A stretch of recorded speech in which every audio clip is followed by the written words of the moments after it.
Mirada Económica. Hola, ¿cómo les va? Bienvenidos a media hora de economía en fácil, economía para todos. Esto es Mirada Económica, que usted sabe, aterrizamos la economía, la llevamos en fácil para que usted tome buenas decisiones con el bolsillo. Las decisiones importantes que tienen que ver con el día a día y sobre todo ahora que el motor de la economía chilena sigue siendo el consumo, pero por ahí hay algunas dudas, se está un poco desinflando, ahí lo vamos a ir analizando aquí en Mirada Económica. ¿Cómo estás, Andrés Vial? ¿Cómo te va, Roberto? Tú lo decías, hartas noticias también tuvimos durante la semana, el tema de las bencinas que por fin bajaron, no tanto como muchos esperaban, pero bajaron algo, el tema del consumo, se vienen fiestas patrias, estamos a un mes de fiestas patrias y el consumo sigue como si nada, a pesar de las cifras. Para desglosar todo esto estamos con el economista jefe del BBVA, Jorge Zelaibe. ¿Cómo te va, Jorge? Un gusto estar con ustedes. Gracias, Jorge, por venir a Mirada Económica. Jorge, muchos han dicho, a ver, se viene en algún momento un apriete, vamos a crecer menos, la demanda seguramente debiera relentarse, pero en la práctica, por ejemplo, para fiestas patrias, los paquetes turísticos, las compras, todo sigue, pero tal cual como si estuviéramos en el mejor de los mundos. ¿Qué pasa? A ver, efectivamente hemos visto un dinamismo inusual que persiste de lo que nosotros en economía denominamos bienes durables. ¿Y qué son los bienes durables? Los computadores, los automóviles, la electrónica en general. Eso persiste en dinamismo, incluso durante el mes de agosto nosotros vamos probablemente a romper un nuevo récord en venta de automóviles, ¿ah? Por lo tanto, ¿qué es lo que creo yo que está sucediendo? Creo que la gente está aprovechando que se están disminuyendo los stocks y los retailers están disminuyendo sus stocks con precios muy atractivos para la gente en lo que es electrónica, automóviles y por ejemplo, durante la eléctricos. semana había unas crónicas en el diario Mercurio, sí, que hablan precisamente de que, por ejemplo, comprar un plasma o cierto tipo de tecnología aquí en Chile era un 50% más barato que en Argentina. Bueno, aquí estaban los precios más baratos de Sudamérica en Sí, artículos y se ve electrónicos. durante las vacaciones muchos argentinos, brasileros, se ve en los malls comprando, llevándose a 3, 4 plasmas porque allá quizás los venden al doble. O sea, claramente aquí hay una ventaja.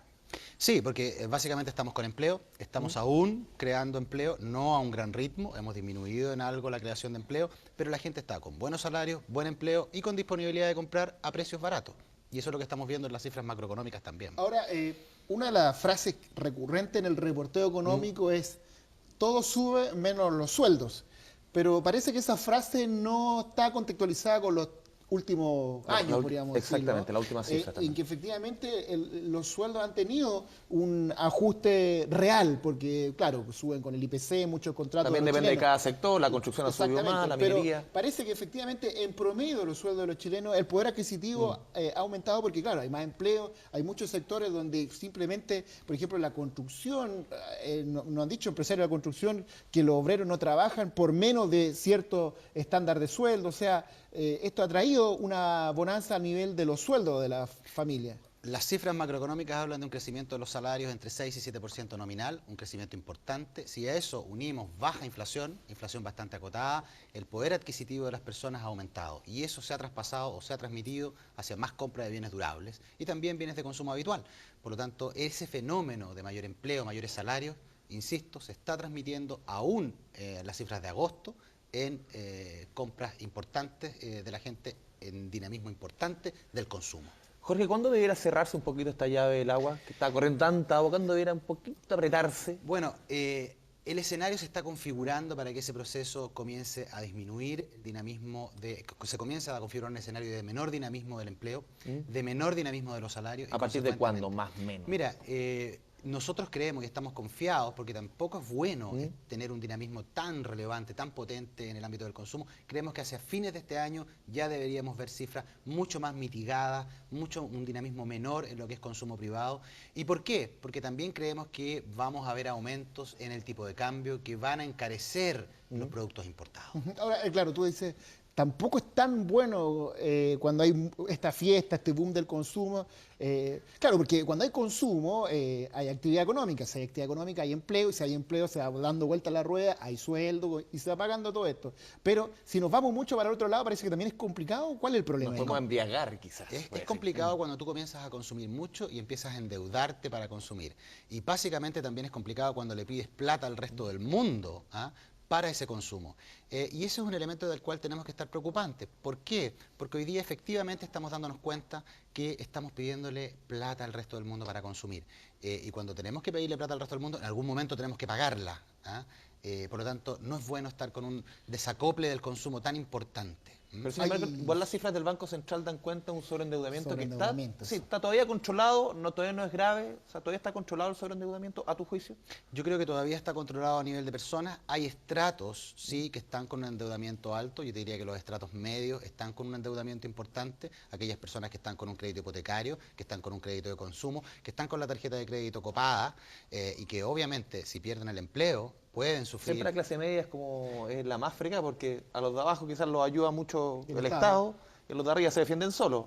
El jamón del sándwich siempre es la clase media. Efectivamente, y esa es la preocupación que hoy día tenemos, es que justamente esa clase media no se sobreendeude. Ahora con estas cifras, con estos niveles, uno pudiera pensar que el sueldo mínimo de 210.000 pesos es una cifra coherente con lo que está ocurriendo. ¿Te parece mucho? ¿Te parece poco? ¿Crees que el país puede pagar más de 210.000 pesos como sueldo mínimo?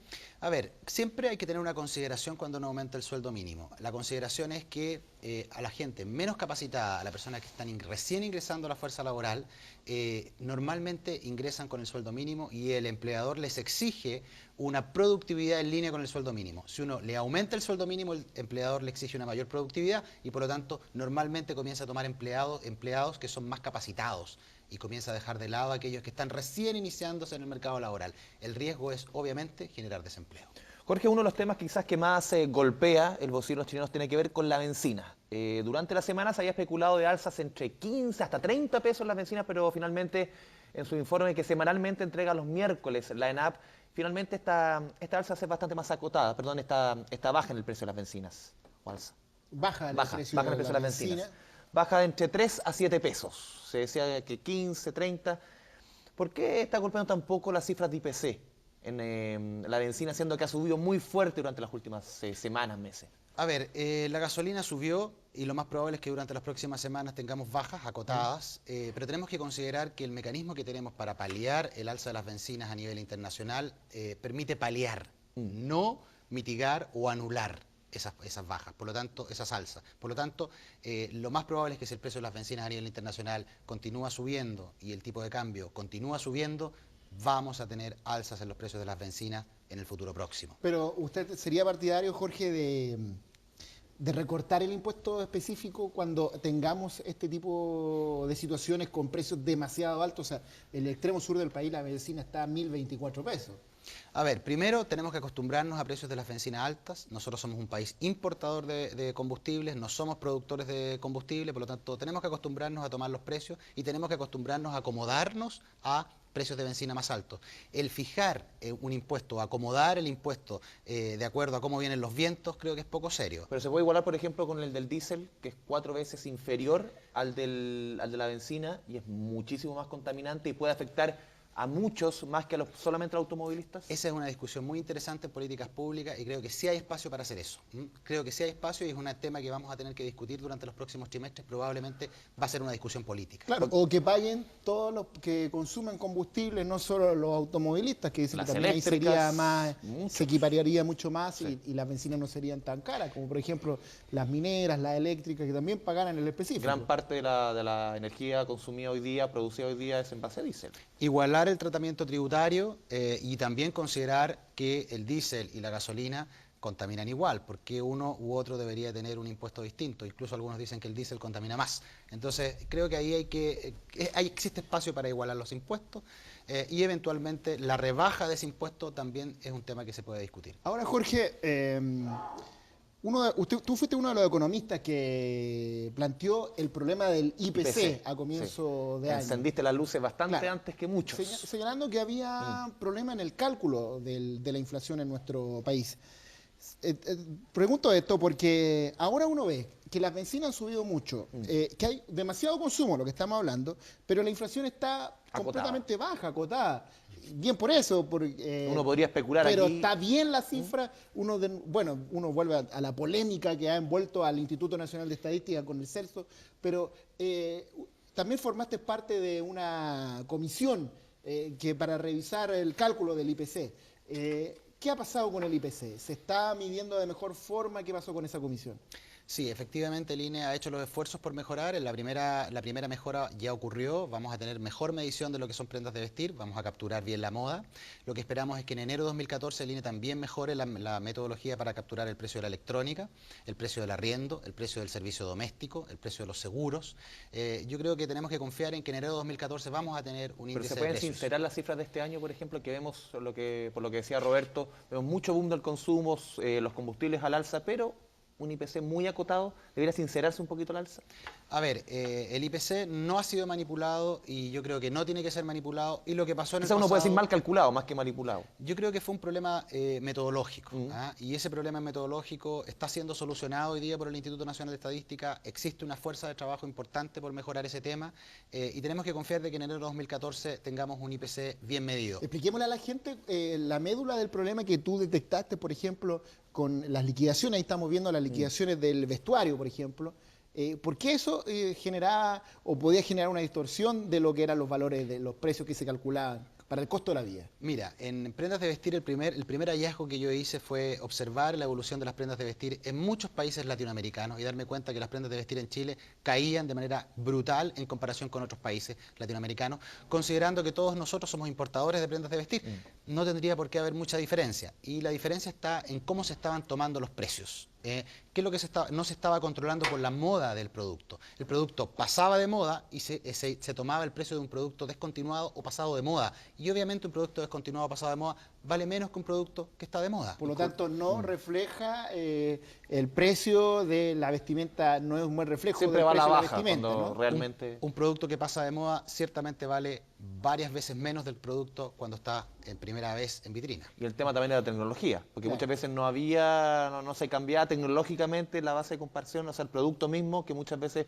uno decía un computador 300.000 pesos, a fin de año puede costar 100. Tú tienes que ir capturando la obsolescencia de los productos y eso también es una tarea que está trabajando hoy día el INE. Ahora, Jorge, no podemos dejar de preguntarte qué te parece lo que ocurrió con el censo, los economistas y sobre todo tú, que eres un estadístico, que hace buenas proyecciones. Muchos dicen que es el gurú el que más le apunta a las proyecciones de IPC, de IMASEC, qué sé yo.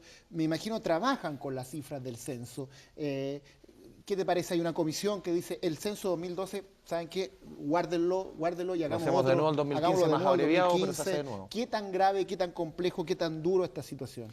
A ver, primero el diagnóstico de la comisión, yo no lo he analizado en profundidad, por lo tanto creo que la comisión se formó en forma autónoma, creo que hay que respetar la posición de la comisión, también hay que respetar la posición de la autoridad hoy día que está pidiendo una segunda opinión. Si a última línea hay que hacer un nuevo censo, creo que vamos a tener que asumir el costo de los varios millones de dólares que vamos a un censo mal perder. hecho, aparte del costo, lógicamente, que tiene hacer el censo, un censo mal hecho, ¿cuánto puede golpear a nuestra economía en el sentido de políticas públicas? En otro sentido, ¿cuánto puede golpear? A ver, a través de un censo tú defines políticas públicas. Tú sabes cuánta población es de cierta etnia, cuánta población es de cierta edad, cuánta población necesita ayuda financiera o no, cuánta población vive en ciertas regiones del país que necesitan apoyo financiero. Por lo tanto, tú necesitas buenas estadísticas de censo. Necesitas saber cómo está envejeciendo la población, a qué ritmo está creciendo la población. Por lo tanto, el censo es un instrumental que lo utilizamos también por mucho tiempo. Una vez que tenemos el censo, definimos políticas de mediano plazo en un país. A 10 años. Efectivamente. Por lo tanto, necesitas una buena medición. Muy bien, bueno, vamos a hacer una pequeña pausa aquí en Mirada Económica. A la vuelta vamos a estar con Jorge Zelaibe hablando de la decisión del Banco Central de mantener la tasa de interés. Parece que está congelada. Sí, 19 meses, bueno, ya lo vamos a estar comentando, y también del desplome de la acción de la aerolínea LAN en la Bolsa de Comercio, que usted sabe, eso tiene incidencias para todos, para los que cotizamos, por ejemplo, en las AFP. Ya hablemos aquí en Mirada Económica.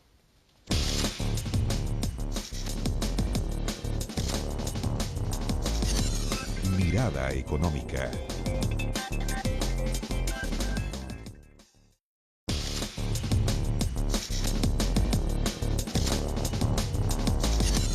Mirada Económica.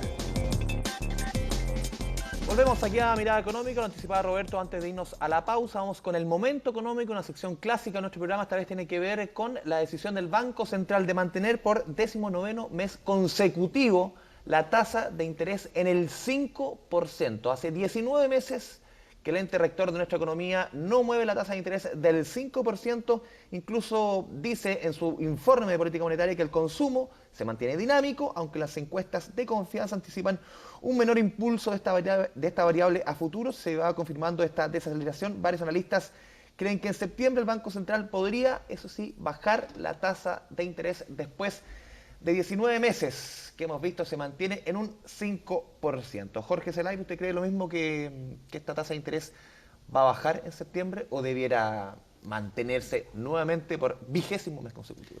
No está claro que tenga que bajar en septiembre. No está claro el escenario para bajas todavía y la principal razón tiene que ver con que vamos a conocer en los próximos días un abultamiento del endeudamiento externo. Y ese abultamiento del endeudamiento externo, que nosotros en economía denominamos déficit de cuenta corriente, ha cambiado parcialmente su composición. Ya no estamos recibiendo tanta inversión extranjera directa, la que se va a las minas, la que se va a energía, sino que estamos endeudándonos dura y puramente con el exterior. Y el Banco Central ciertamente está preocupado por ese tema. Bajar la tasa de política monetaria puede ser contraproducente para un riesgo que es importante para la estabilidad financiera. Y eso mantiene ahí al Banco Central evitando entonces bajar la tasa de interés, ¿no? Ese es uno de los factores, ¿no? Efectivamente.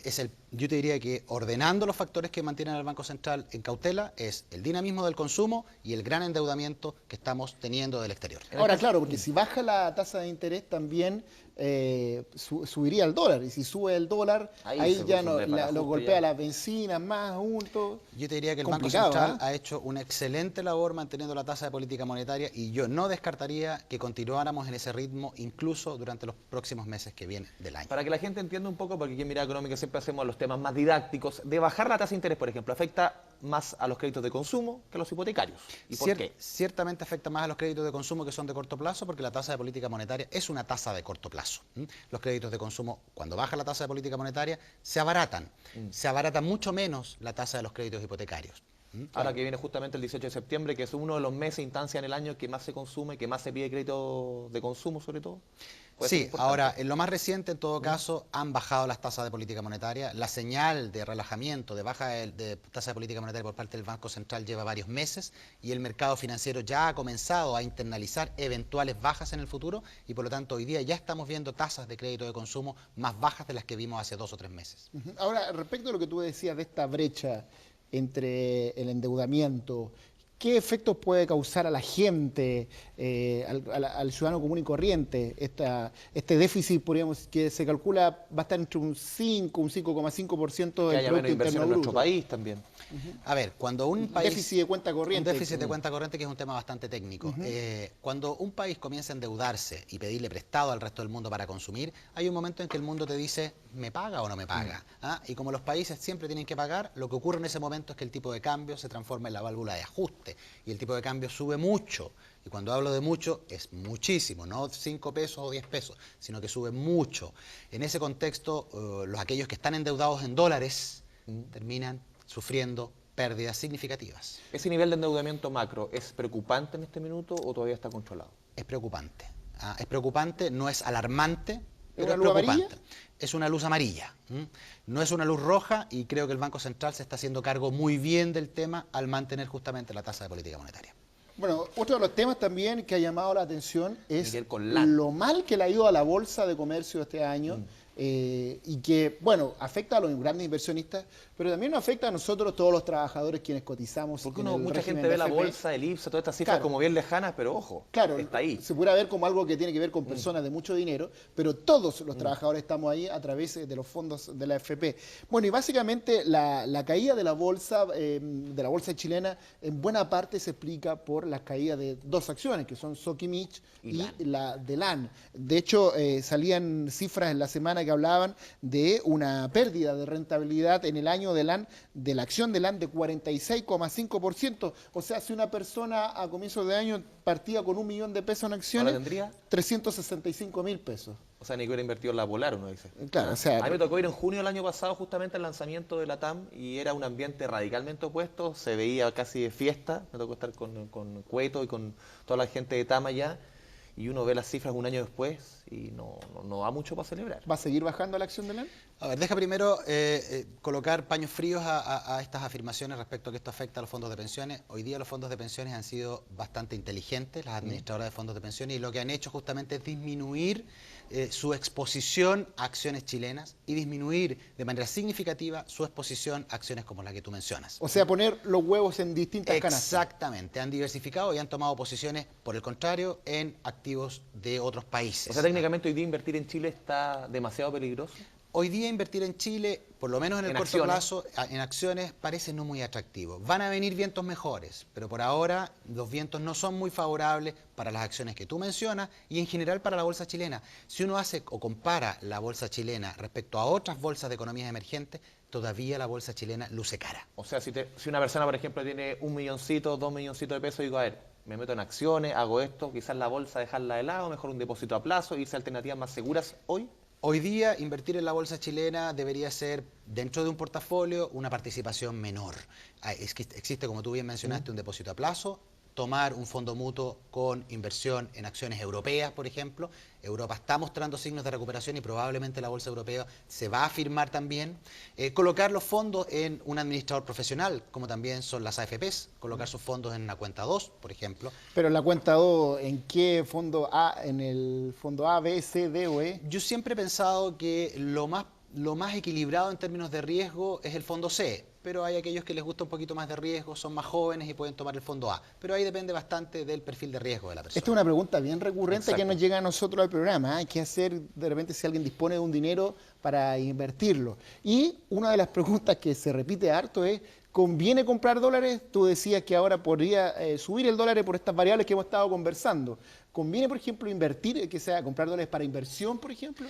A ver, el portafolio en los cuales uno mete sus huevitos tiene que ser definido no solo por si la cosa es buena o es mala, sino también por la premura que uno tenga de ese dinero. ¿Lo quiere sacar ahora? ¿Lo quiere sacar mañana? ¿Lo necesita en el corto plazo o no?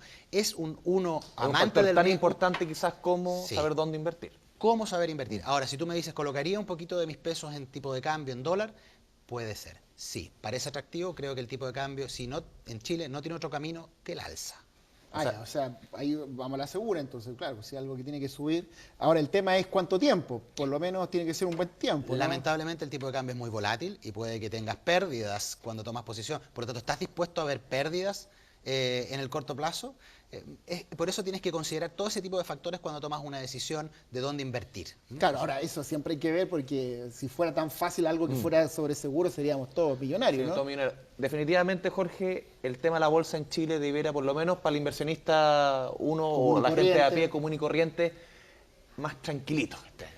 Yo te diría que por ahora, en el corto plazo, no se ve muy atractiva, pero sí se ve muy atractiva en el mediano plazo. Por lo tanto, si alguien quiere tomar posiciones en la bolsa, cerrar los ojos hoy día y abrirlos en un año más, probablemente va a tener buena rentabilidad. Pero en la mitad del camino puede que las cosas no se den. ¿Hay un factor político que influya en Como lo esta dijo alguna baja? vez Felipe Larraín. El El ministro tema Larraín ha dicho tanta que, idea de reforma que un tributaria. poco de la desaceleración económica se debía al debate político Al ruido. y que al ruido político, a ciertas propuestas, como por ejemplo la de la candidata Michelle Bachelet de subir los impuestos en 5 puntos, el FUT. ¿Puede influir eso en esto de la bolsa? Yo te diría que hoy día la desaceleración que ha tenido la economía, particularmente la inversión, está esencialmente asociada a factores externos que no tienen mucho que ver con las propuestas tributarias. Técnicamente hoy día da lo mismo. Quien gane quizás en las elecciones presidenciales del país sigue creciendo igual. Yo confío en la institucionalidad de Chile, confío en el talento que existe a nivel económico en cualquiera de los candidatos que están presentes hoy día en la parrilla y por lo tanto confío en la sabiduría para hacer políticas que le hacen bien a Chile. Antes de ir al tema de BlackBerry, que también te queríamos preguntar una opinión, quería preguntarte también por el tema de la situación energética del país. En la semana también salió que las empresas chilenas están pagando los costos más altos de energía prácticamente del mundo. O sea, realmente una energía muy cara y que los consumidores a través de nuestras cuentas de las casas también podríamos ver reflejado eso, Y eso se ve en los mayoritariamente próximos porque años. la energía se produce en base a diésel, que es Claro. la más cara. O sea, estamos produciendo electricidad con petróleo básicamente y un Efectivamente. poco de carbón también, que es la forma más cara de generar electricidad. ¿Tú lo ves preocupante esto también? Es preocupante, hoy día la gente no ha visto alzas en su cuenta, pero estoy con certidumbre casi absoluta, vamos a ver alzas en las cuentas de la luz el próximo año. Y si no, tarde este año, pero con alta probabilidad el próximo año, porque la situación energética en Chile es extremadamente compleja y hay que tomar cartas en el asunto pronto. Porque no están entrando proyectos, ¿no? Proyectos además de generación más baratos, ¿no? Porque necesitamos proyectos que son de energía, de generación barata, ¿ah? Generación hidroeléctrica, ¿eh? No generación diésel, no, algo de generación de energías no renovables, pero eso es muy pequeño en la matriz. Necesitamos proyectos de generación hidroeléctrica que se aprueben lo antes posible. Bueno. Vamos a revisar el tema tecnológico, tú lo decías, el tema ¿Qué BlackBerry. teléfono tienes tú? ¿iPhone? Yo tengo un iPhone. Yo tengo un BlackBerry. ¿Tú? Un iPhone. Un iPhone. Bueno, soy minoría.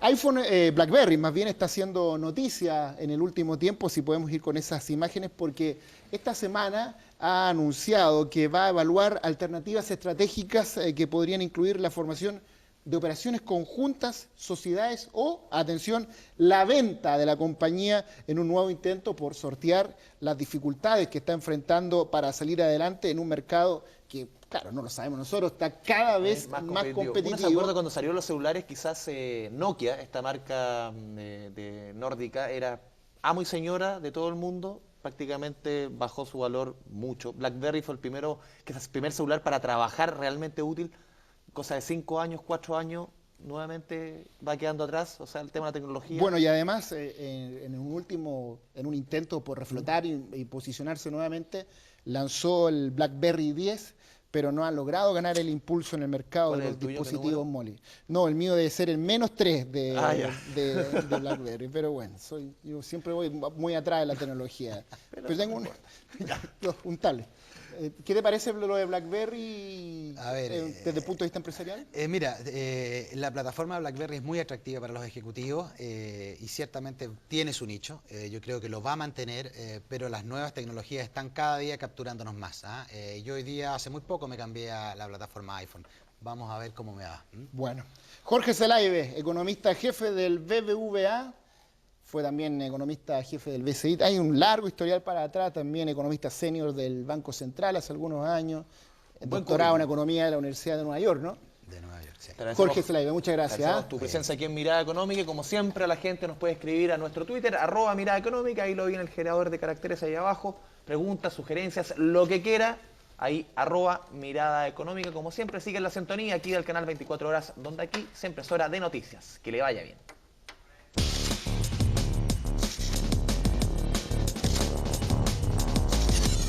Mirada Económica.